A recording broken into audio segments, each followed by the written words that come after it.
پرادلال دگل شینواریا خو کمکا وینین کساتی و شهرستانیتا زاخو هم بیس کرن هنوینین کونین زاخو کبوی کم جاربون دهاتنه نشاندان جلای کمکا گنجین زاخو و هاتنه کم کرن ده ایوارک دا لی برانبر پره هاتنه نشاندان تنی مدو آرمانج وچنده هنه ایکش وانا بردامی دام بزا و روشنبیری و ادبی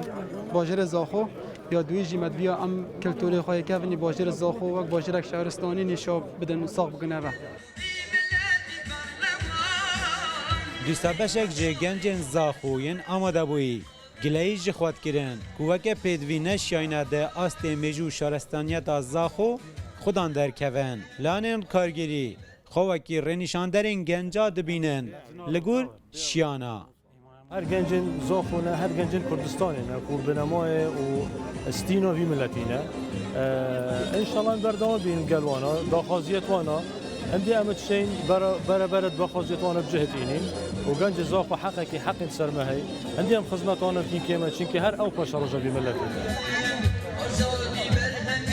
بديتنا وينين كيفن ين هفتمن دگلجيه هندان عمرا البيشانگه دا هبون دان عمرين آماده بوي روجان انجيانا بري البير هاتن بير هاتنا كي قالكي بهايا قالكي روشة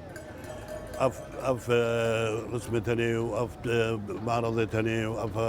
بيرا كم نتين بيرا با اوینین کفتینا برچاوین آماده بوین در دورا پره همیت هنرمند و نویسکار و دیروک نویسین زاخو بونه دگل آودانیا قناغ بقناغ زاخو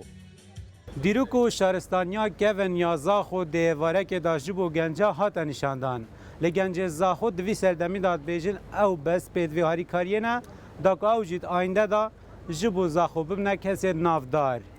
کاروان علی روداو زاخو